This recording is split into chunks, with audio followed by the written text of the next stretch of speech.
Hello everyone, and welcome to Changeling Gaming. In this video, I'll be running over the rankings that we give each game and what they mean. There are three main levels that we use. Levels 1, 2, and 3, each of which has a pair of subcategories: pick up and play to learn. The levels themselves are based off the experience level of the players at the table.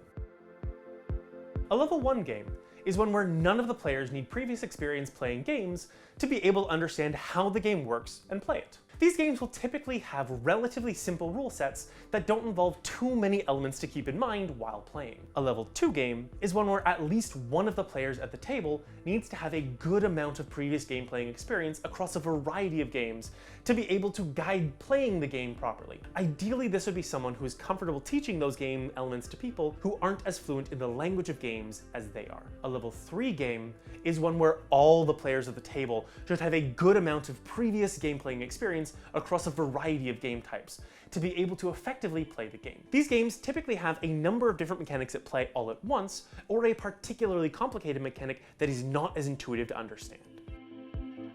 Now for the subcategories of the levels. A pick up and play game is one where the game can be understood when you initially begin to play it. One where the rounds are fast enough to learn to play very quickly, or one where, as you play, the initial choices you make do not hinder your ability to do well over the course of the game. Pick up and play games can also rely heavily upon random elements, in which case experience does little to determine the results of the game.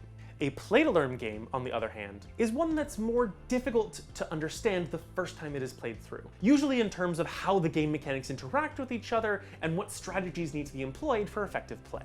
These games will also usually put players in a difficult position later in the game based on earlier decisions, meaning early choices will likely have an outsized effect later in the game.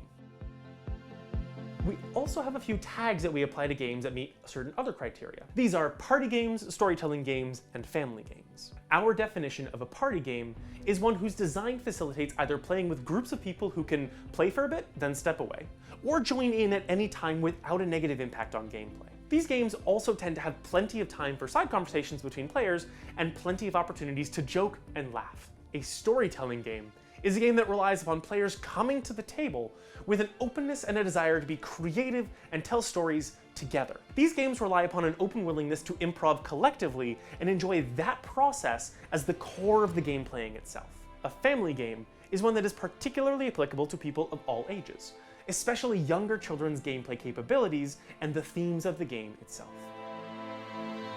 None of these levels, subcategories, or tags are meant to dictate the only situations in which these games can be played, or which game groups are allowed to play what. They are intended merely as guidelines for difficulty and setting player expectations. They don't determine how much fun a game is, so use your own best judgment. If you've got clever kids, then you can probably play games that don't have the family tag. And if your group wants to play a harder game than their experience level, and they're all excited for it, then go for it! Don't let us hamper your fun because of something we said. You know yourselves better than we ever could. So go out and enjoy some games. And remember, keep changing, keep gaming, have fun.